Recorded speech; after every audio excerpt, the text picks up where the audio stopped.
দেখুন প্রিয় দর্শক, এখনও আগুন থামে নাই, একদমই চলতেছে আগুন। অনেক অনেক এখনও আগুন চলতেছে, ধোঁয়া উপরে উঠে গেছে এবং দেখা যাচ্ছে যে কার্যক্রম পুরোটাই বন্ধ শাহজালাল আন্তর্জাতিক বিমানবন্দরের। এটা 9 নম্বর গেট।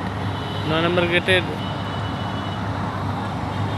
নম্বর গেটের সামনে সকল কার্যক্রম বন্ধ এবং মেন গেটেও কার্যক্রম বন্ধ এবং ফ্লাইট ওঠানামা সমস্ত কিছুই বন্ধ আছে এখনও।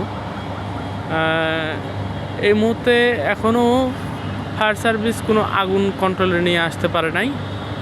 দেখুন কি অবস্থা, প্রচণ্ড আগুনের তেজ এবং ধোঁয়া উপরে উঠে যাচ্ছে। এখন রাত 6:23 বাজে, 6:23, সন্ধ্যা 6:23, মাগরিবের আজান পার হয়েছে। আমরা চাই তাড়াতাড়ি যেন এই আগুন নিভে আসুক, আমরা দোয়া করি আল্লাহর কাছে।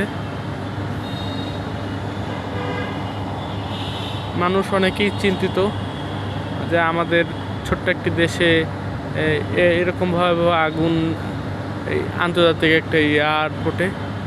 আমরা চাই এটার দ্রুত যেন নিয়ন্ত্রণে আসুক। খুব একটা বড় ধরনের ক্ষয়ক্ষতি হয় নাই, তবে ফ্লাইট ওঠানামা এবং আমাদের যাত্রী সেবা দেওয়ার মতো সে সামর্থ্য আছে দেশের, কিন্তু যে আমাদের কার্গো সেকশনে একটু আগুন লেগেছে, এই জন্যে আমাদের কিছু মালামালপত্রের ক্ষতি হয়েছে প্রায় অনেক কোটি কোটি টাকায়।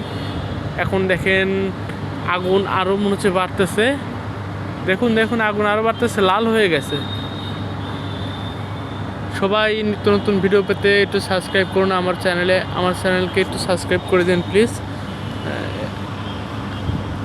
আমার চ্যানেলের নাম চ্যানেল ইউসি বাংলা। এই নতুন চ্যানেল খুলেছি আমি, আমাকে একটু সাবস্ক্রাইব করে দিন প্লিজ।